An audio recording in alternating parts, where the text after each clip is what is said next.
Students आपका 3 तारीख को फुल सिलेबस टेस्ट हुआ था, उसका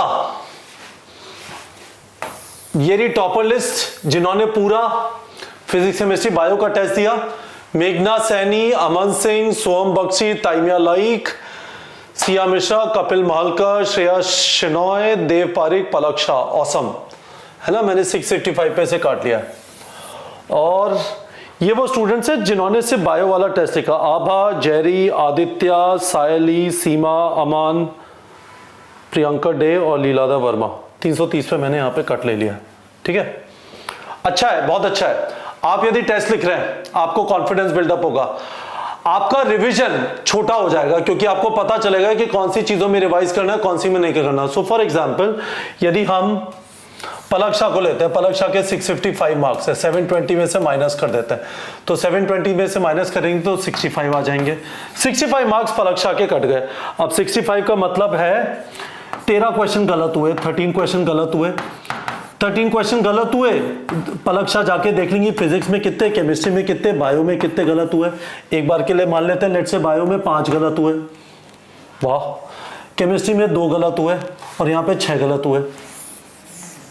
इसका मतलब यह है कि स्पेसिफिक चैप्टर हो सकता है यहाँ पे 3 चैप्टर में गड़बड़ हुई, यहाँ पे 1 चैप्टर में गड़बड़ हुई, यहाँ पे 4 चैप्टर में गड़बड़ हुई। अब पलक शाह को 4 + 1 5 और 3 8 चैप्टर ही रिवाइज करने। पलक शाह को 97 चैप्टर्स या 96 चैप्टर जो आपके एनसीईआरटी में मैथमेटिकल टूल्स को हटा देंगे, उनके बारे में टेंशन नहीं लेनी। सो मॉक टेस्ट आपका टाइम बचाता है। यदि आप मॉक टेस्ट नहीं लिखेंगे तो आपको बार बार ऐसा लगेगा और कर लेता हूं, और रिवाइज कर लेता हूं, और पढ़ लेता हूं, और पढ़ लेता हूं। नहीं, आपको सिर्फ उन चीजों पे फोकस करना है जो आपके मॉक टेस्ट में गलत हो रही है। Mock test is your indicator to tell you where you need to focus and what is going okay. ठीक है, बायो में अभी भी सिली मिस्टेक्स हो रही हैं।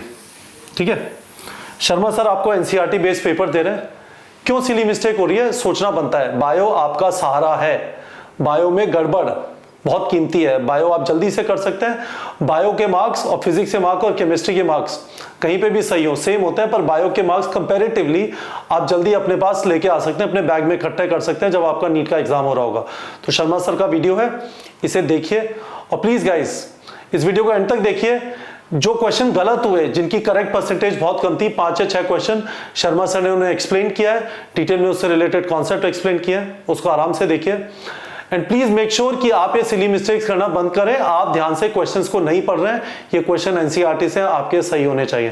Best of luck to all of you. Sharma sir का वीडियो देखिए। कैसे हैं आप सब लोग? मेरा नाम डॉक्टर एनके शर्मा है। मास्टर क्लास इन बायोलॉजी जिन लोगों ने परचेज की है, जिन्होंने bio only test series purchase की है, 50 टेस्ट आपको प्रोवाइड किए गए हैं। दूसरी फेज में फुल सिलेबस टेस्ट कंडक्ट हो रहे हैं और अभी आपने recently full syllabus test number 2 दिया है। आज हम उनमें उन क्वेश्चंस को कर रहे हैं जिनमें सबसे ज्यादा गलतियां हुई हैं। आपने एक चीज नोट करी होगी इन टेस्ट को, अगर आपने टेस्ट के क्वेश्चंस को अपनी एनसीईआरटी से रेफर किया है तो बिल्कुल एनसीईआरटी बेस्ड ये टेस्ट सीरीज है, लेकिन जो पूछने का तरीका है वो एग्जामिनर के पॉइंट ऑफ व्यू से है। इस तरह की टेस्ट सीरीज का फायदा ये है कि आप जानते हैं कि नीट एंट्रेंस एग्जाम एनसीईआरटी से आएगा। बायोलॉजी खास तौर पे मैं बायोलॉजी की बात कर सकता हूं, बिल्कुल एनसीईआरटी से आएगा, लेकिन लैंग्वेज चेंज आती है। हर साल लैंग्वेज अलग अलग तरह से एग्जामिनर क्वेश्चन पूछता है। पूछेगा बिल्कुल एनसीईआरटी से ही एग्जामिनर, लेकिन पूछने का तरीका अलग हो सकता है। सो इस तरह की टेस्ट सीरीज जो एनसीईआरटी से बेस्ड है और जो क्वेश्चन फॉर्मुलेशन है वो बिल्कुल उठा करके नहीं रखा हुआ है, वो आपको बहुत बढ़िया प्रैक्टिस देता है। जैसा मैं बार बार कहता हूं, the more you sweat in practice the less you bleed in war. तो चलिए आज पहला क्वेश्चन करते हैं। सबसे ज्यादा जो इंपॉर्टेंट क्वेश्चन हमने देखा कि वो कितने एटीपी मॉलिक्यूल्स हैं जो सबस्ट्रेट लेवल फॉस्फोराइलेशन से प्रोड्यूस होते हैं जब एक सिंगल मॉलिक्यूल ऑफ ग्लूकोज को पूरी तरह से तोड़ दिया जाता है in the presence of oxygen.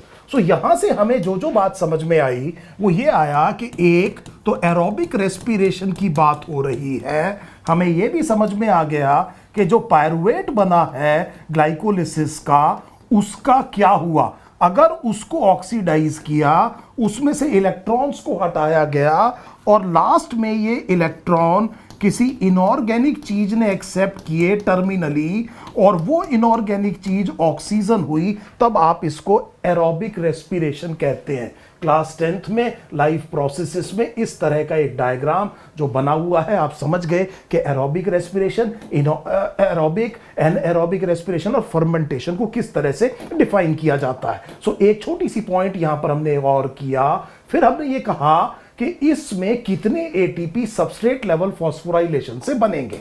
तो देखिए बड़े ध्यान से, मान लीजिए एक मॉलिक्यूल है जिसके पास हाई एनर्जी फॉस्फेट है। सो बड़े ध्यान से समझिए, ये एक मॉलिक्यूल है, इसके पास हाई एनर्जी फॉस्फेट है। आप देख रहे हैं मैंने स्पेशल तरीके से ये बॉन्ड बनाया है, तो मैं ये दिखाना चाह रहा हूं कि ये हाई एनर्जी फॉस्फेट है।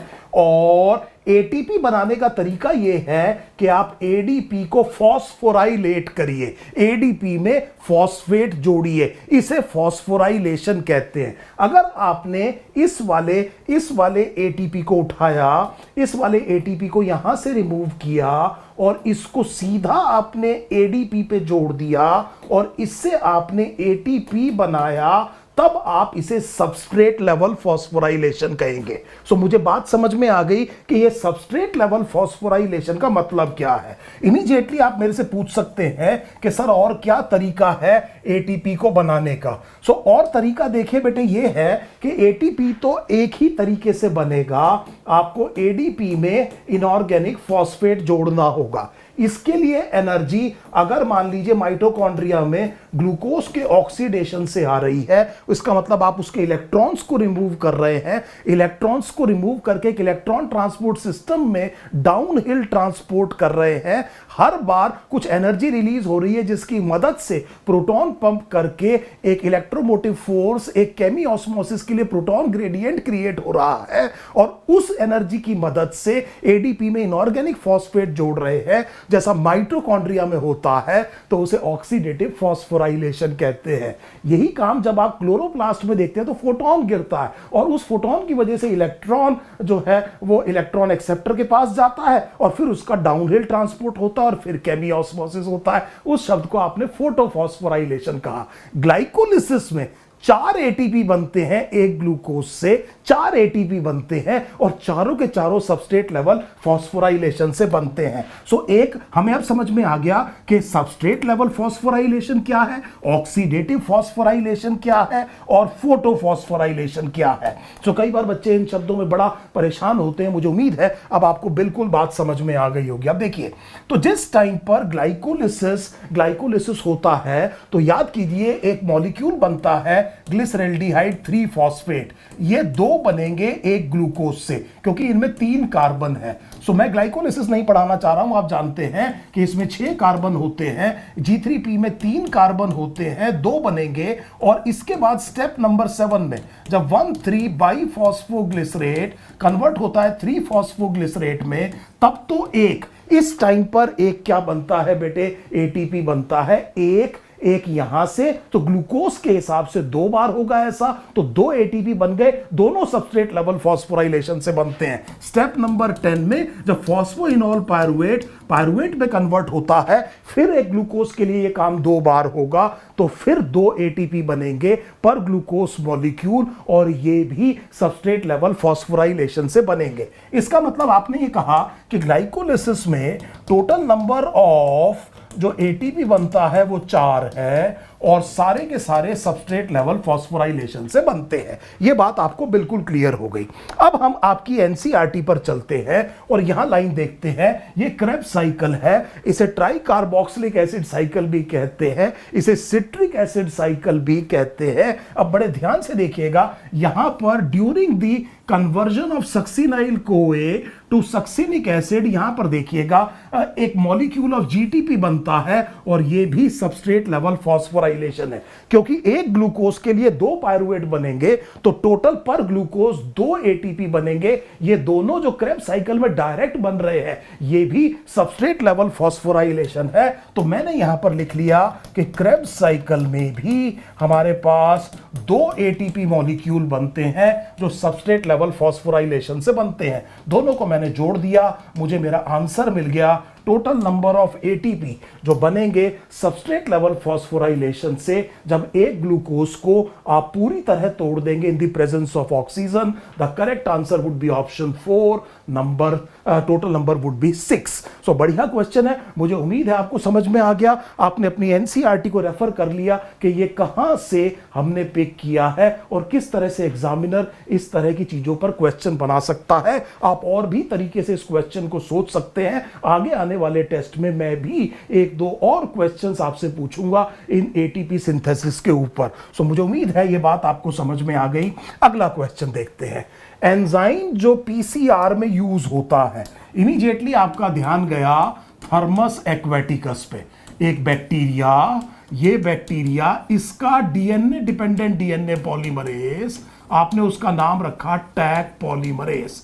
ये डीएनए की टेम्पलेट पर डीएनए बनाता है। क्योंकि पॉलीमरेज चेन रिएक्शन में एक थर्मल साइकिल होती है। तो पहला जो स्टेप है उसमें डीएनए को डीनेचर किया जाता है। थर्मल साइकिल में टेम्परेचर करीब 98 डिग्री सेल्सियस तक पहुंचाते हैं। इसमें डीएनए को डीनेचर किया जाता है। इस टाइम पर एंजाइम भी डीनेचर हो जाएगा।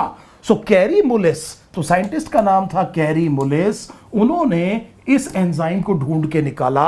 ये थर्मोस्टेबल है, ये हायर टेम्परेचर पे डीनेचर नहीं होता।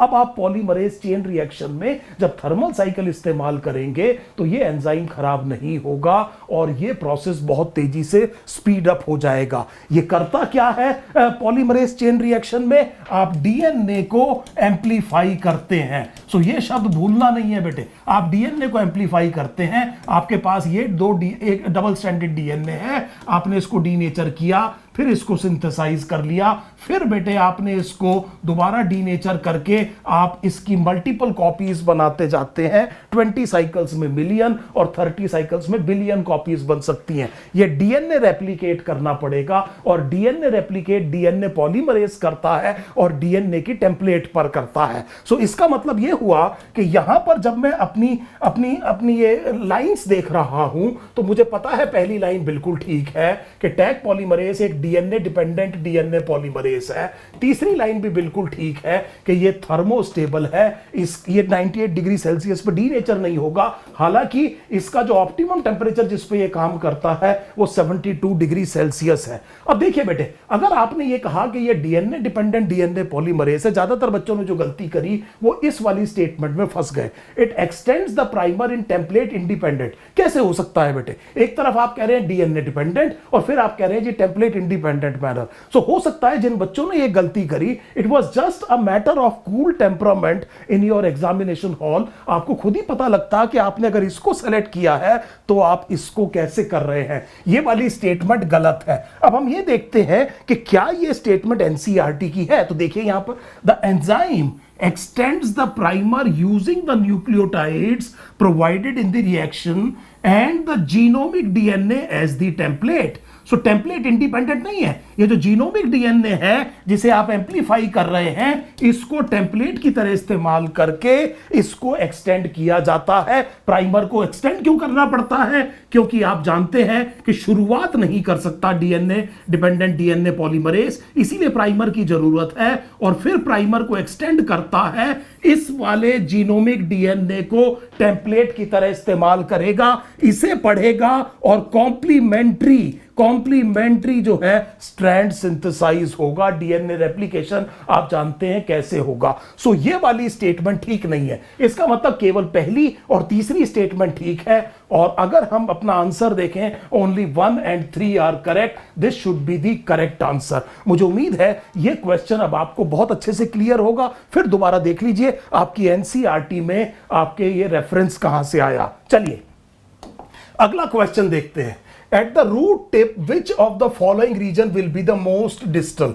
तो एनाटॉमी में एक बात समझिए, तो मेरा ये अपर लिम्ब है, इसमें ये जो पोर्शन है इसे आर्म कहते हैं, इसे फोर आर्म कहते हैं, इसे रिस्ट कहते हैं। रिस्ट के बियॉन्ड जो पार्ट है उसे हैंड कहते हैं। सो जो पार्ट यहां है आर्म, ये प्रॉक्सिमल है। फोर आर्म आर्म से डिस्टल है, आर्म फोर आर्म से प्रॉक्सिमल है, फोर आर्म से डिस्टल है, जो रिस्ट है फोर आर्म के डिस्टल है लेकिन हैंड के प्रॉक्सिमल है। तो सबसे ज्यादा डिस्टल पार्ट हैंड हुआ, सबसे ज्यादा प्रॉक्सिमल पार्ट क्या हुआ, आपका आर्म हुआ। मुझे उम्मीद है आप ये कंसेप्ट समझ पाए होंगे। अब आपकी एनसीईआरटी पर जाते हैं। देखिए आपकी एनसीईआरटी ये कह रही है कि पहले रूट कैप पहचानिए, उसके बाद में एक रीजन है मेरिस्टेमेटिक एक्टिविटी का, इसको पहचानिए। फिर देखिए आपकी एनसीईआरटी क्या कह रही है कि इसके जो प्रॉक्सिमल रीजन है, प्रॉक्सिमल टू द रीजन, इस रीजन के प्रॉक्सिमल मतलब हम इस तरफ जा रहे हैं,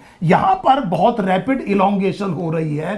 तो ये वाला जो रीजन ऑफ इलोंगेशन है सॉरी, ये वाला जो रीजन ऑफ इलोंगेशन है, ये रीजन ऑफ मेरिस्टेमेटिक एक्टिविटी के प्रॉक्सिमल है। सो बाय द सेम आर्ग्यूमेंट, जब मैं यहां पर आर्म फोर आर्म की बात कर रहा था, तो ये जो रीजन ऑफ मेरिस्टेमेटिक एक्टिविटी है ये इसके डिस्टल हो गया। फिर आपकी एनसीईआरटी क्या कह रही है कि इसके भी प्रॉक्सिमल रीजन ऑफ मैच्योरेशन है। तो ये सबसे प्रॉक्सिमल है, ये सबसे डिस्टल है। सो सबसे डिस्टल कौन होना चाहिए? Root cap. रूट कैप हमारे इस चॉइस में है नहीं, तो अगर मैं रूट कैप को हटा दूं तो सबसे ज्यादा डिस्टल कौन बनेगा? The answer would be region of meristematic activity. मुझे उम्मीद है ये बात आपको समझ में आ गई होगी। याद रखिए ये जो रूट हेयर है, एक बार रिवाइज कर लेते हैं, रीजन ऑफ मैच्योरेशन में देखने को मिलता है। रूट हेयर यूनिसेलुलर होते हैं, यूनिसेलुलर होते हैं। तो मेरा आंसर आ गया region of meristematic activity, option 1 is the correct answer. उम्मीद है आपको आपकी एनसीईआरटी की लैंग्वेज अच्छे से समझ में आ गई होगी।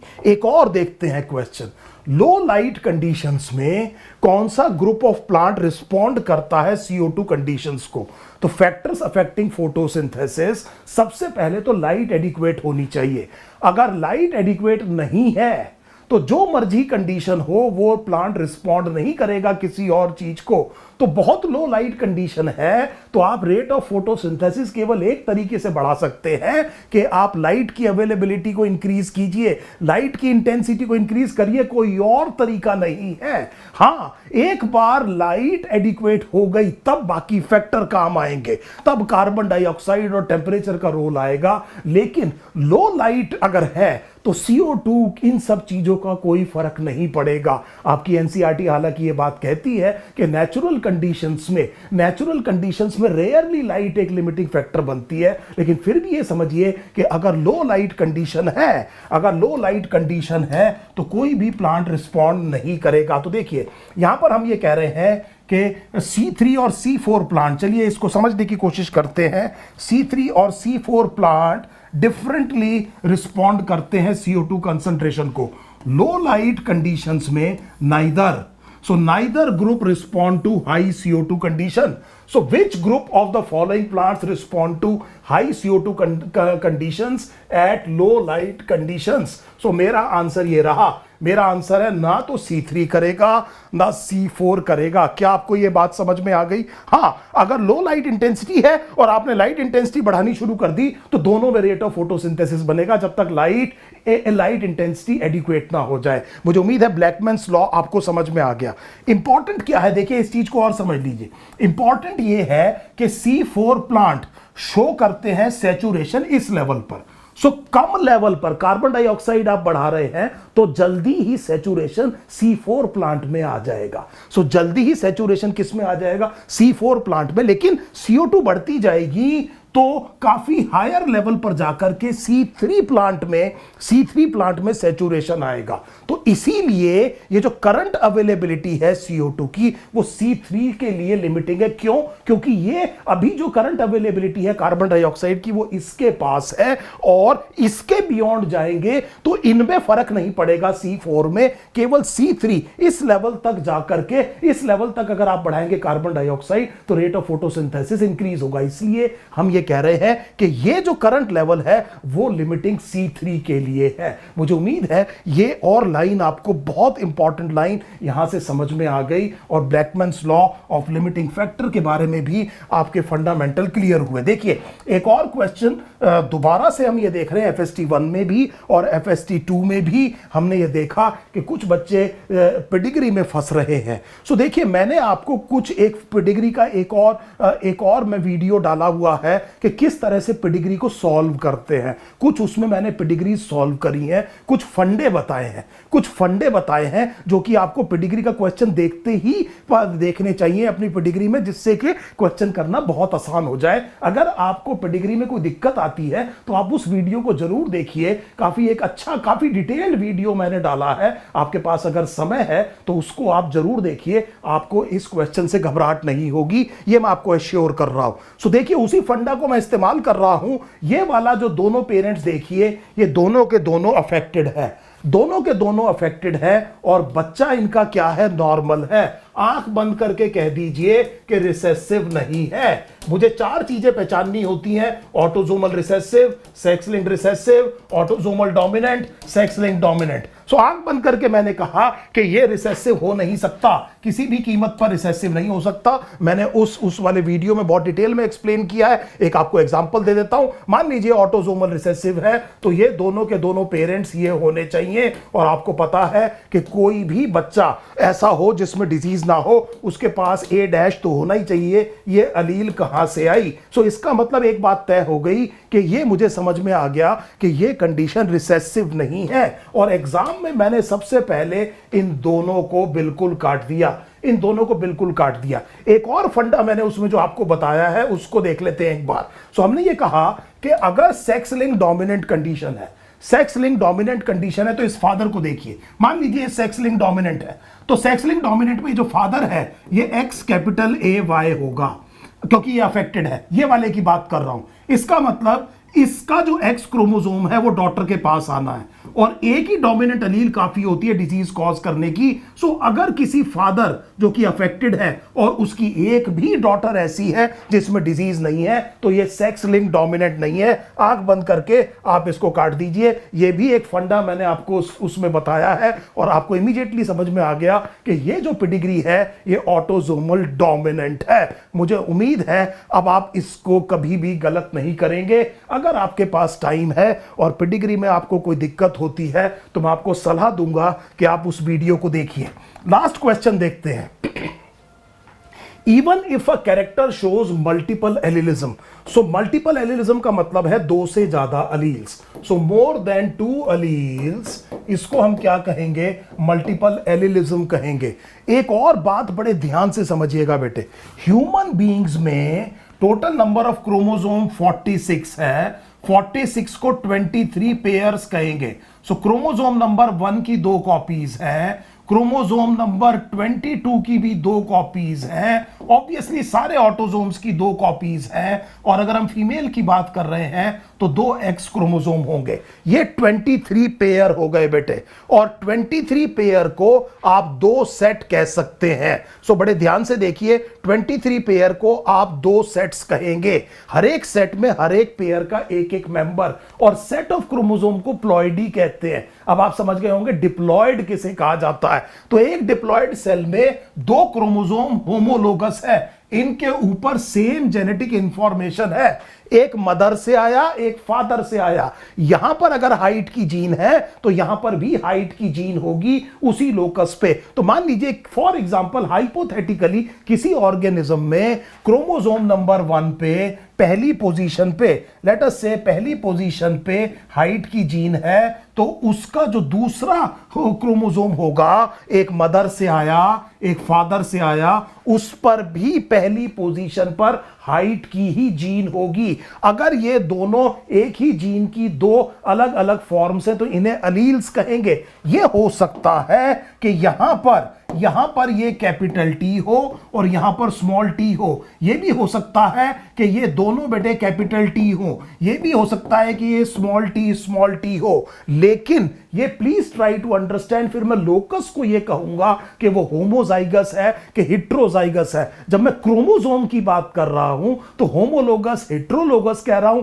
जब जीन लोकस की बात कर रहा हूं तो होमोजाइगस हेट्रोजाइगस की बात कर रहा हूं। उम्मीद है यह बात आपको समझ में आ गई होगी। इमीडिएटली आपको यह समझ में आ गया कि इस टी को रखने के लिए मेरे पास दो ही जगह है। इसका मतलब यह हुआ कि मान लीजिए किसी जीन की 5 अलील्स हैं, लेकिन किसी एक इंडिविजुअल में एक टाइम पर दो ही मिलेंगी। सो A B C D E 5 अलील है। सो किसी एक जने के पास में क्योंकि दो ही लोकस हैं, उनको रखने के लिए दो ही होमोलोग्स हैं, तो इसका मतलब यह हुआ किसी के पास ए और सी हो सकती है, किसी के पास बी और डी हो सकती है, किसी के पास बी और ई हो सकती है, लेकिन होंगी एट एन इंस्टेंट दो ही। अगर आपने ये देखना है कि जीन की 2 से ज्यादा अलील्स हैं तो पॉपुलेशन को स्टडी करना पड़ेगा। सो देखते हैं अब आपकी एनसीईआरटी में क्या कह रहे हैं। सो आपकी एनसीईआरटी ये कह रही है कि मोर देन 2 अलील्स, पहली बात तो ये हो गई, since an individual only 2 alleles can be present and they will be present on homologous chromosome, cell cycle and cell division, और आपके पास एक जीन की 2 ही अलील्स को रखने की जगह है। क्या यह बात आपको समझ में आ गई? इसीलिए अगर आपने एक और क्वेश्चन समझ लीजिए कि अगर आपने ये देखना है कि किसी जीन की मल्टीपल अलील्स हैं कि नहीं है, तो आपको इंडिविजुअल नहीं पॉपुलेशन को स्टडी करना पड़ेगा। तो मुझे यह समझ में आ गया कि इसका रीजन क्या है। Even if a character shows multiple allelism, an individual will only have 2 alleles for that character. मुझे पता चल गया कि असर्शन ठीक है। अब इसके बाद में मैंने आपसे कहा था कि आखिर में अपने दिमाग में बिकॉज लिखिए और इसको कंप्लीट करिए सेंटेंस को। तो हम ये कहेंगे कि even if a character shows multiple allelism, an individual will only have 2 alleles for that character because an individual has only 2 homologous chromosomes and the locus is present on these homologous chromosomes, so only 2 alleles out of these multiple alleles can be accommodated in the genome of a single individual। अब हम देखते हैं कि हमारा यहां पर reason क्या दिया हुआ है। The somatic cell of an individual have only 2 chromosome। बिल्कुल गलत है। सोमैटिक सेल का मतलब है वो सेल जो रिप्रोडक्शन में पार्ट नहीं लेता। आप अपनी बॉडी में देख लीजिए, आपकी बॉडी में केवल 2 क्रोमोसोम नहीं है, कितने हैं? 46 है। 2 सेट्स होते हैं। सो 2 क्रोमोसोम नहीं होते, ये वो वजह नहीं है कि 2 ही अलील्स हो सकती है। क्रोमोसोम जितने मर्जी हो होमोलोग्स पेयर में होंगे और उन पर जो लोकस है वो 2 ही पोजीशन है किसी जीन्स को अलील, किसी जीन्स की अलील को प्लेस करने के लिए। तो इमीडिएटली मुझे समझ में आ गया कि this is absolutely incorrect. So मेरे हिसाब से assertion is correct but reason is false and this would be the correct answer. So एक बार दोबारा देख लेते हैं कि हमने सारे क्वेश्चंस का आंसर आपको बताया कि नहीं बताया। तो मैं आपसे कह रहा हूं कि ये वाले क्वेश्चन का आंसर ऑप्शन 4 है, इस वाले का आंसर ऑप्शन 2 है, इस वाले का आंसर ऑप्शन 1 है, इस वाले का आंसर ऑप्शन 4 है, इस वाले का हमने निकाला ऑटोसोमल डोमिनेंट है, और इसको जैसा हमने अभी कहा कि ऑप्शन 1 करेक्ट आंसर है। सो आपको मैं अभी और कुछ एक्सप्लेन्ड में मास्टर क्लास इन बायोलॉजी में बड़े इंपॉर्टेंट वीडियोस डाल रहा हूं और एक बहुत इंपॉर्टेंट सीरीज 15-20 दिन के लिए रोज सुबह शाम आपके लिए लेके आ रहा हूं। उनको आप जरूर करिएगा। अगर आप उन सीरीज को करना चाहते हैं तो इस चैनल को जरूर सब्सक्राइब कीजिए और अपना जो आप चाहते हैं आपके साथ डिस्कस किया जाए वो मुझे जरूर बताइए, ताकि मैं वो वीडियो रिकॉर्ड करके आपके साथ शेयर करूं। मुझे उम्मीद है कि ये जो मास्टर क्लास इन बायोलॉजी में टेस्ट सीरीज है इससे आपको फायदा हो रहा होगा। Thank you for your time. Thank you so much.